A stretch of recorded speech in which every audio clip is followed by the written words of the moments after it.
আমি ভাবতেছি আমি বিদেশি বিয়ে করব, কারণ বাংলাদেশে কোনো ছেলে আমার ভালো লাগে না। বাংলাদেশে তো কোনো ছেলে, সব ছেলেরাই তো 2 নাম্বার। আমি দেশি ছেলে নয়, বিদেশি ছেলে বিয়ে করতে চান সেমন্তী সৌমি। বিদেশি কোনো সুন্দর দেখে ছেলে দেখে বিয়ে করে ফেলবো। বিদেশি ছেলেরা যখন যার সাথে থাকবে একজনের সাথেই থাকে, আর খুব লয়াল থাকে, খুব ভালোবাসে। এই কথা বলে সেমন্তী চলে যায় আফ্রিকায় বিদেশি ছেলে বিয়ে করতে।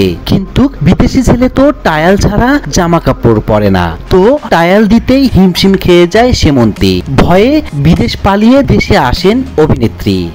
দেশের ছেলেই যারা আমার সাথে ভালো থাকবে, আমার সাথে ভালো। দেশে এসে সুর পাল্টিয়ে নিজের মুখেই এমনটাই জানিয়েছেন অভিনেত্রী। দেশি ছেলে বিয়ে করবো ভাবছি। আসলে এর আগে তো ইন্টারভিউ দিয়েছিলাম যে না, বিদেশি কোনো ছেলে বিয়ে করবো। তবে এখন তার সিদ্ধান্ত পরিবর্তন করেছে।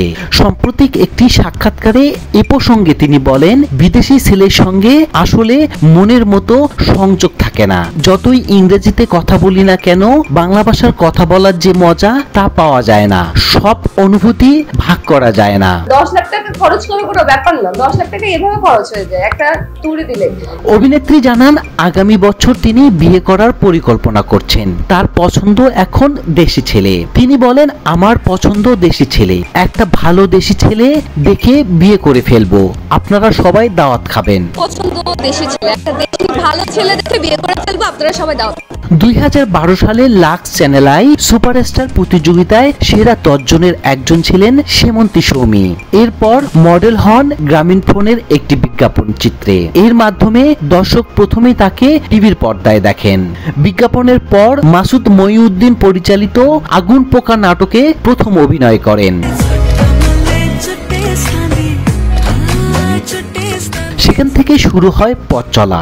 এখন শোবিজ অঙ্গনে বেশ পরিচিত একটি নাম সেমন্তী সৌমি। তো ভিউয়ার্স, আপনি কি বলেন? অভিনেত্রী সেমন্তী বিদেশি ছেলে লাগবে না দেশি ছেলে? আপনার উত্তর অবশ্যই কমেন্ট বক্সে জানাবেন। নিশ্চয়ই আপনাদের আশেপাশে আছে না নরমাল, সুন্দর একটা ভদ্র সুশীল ছেলে। এরকম একটা ছেলেই তো চাই। এখন পর্যন্ত একটা ছেলেও আসে নাই। এটা একটা মানে আমি আর বলবো না ক্যামেরার সামনে।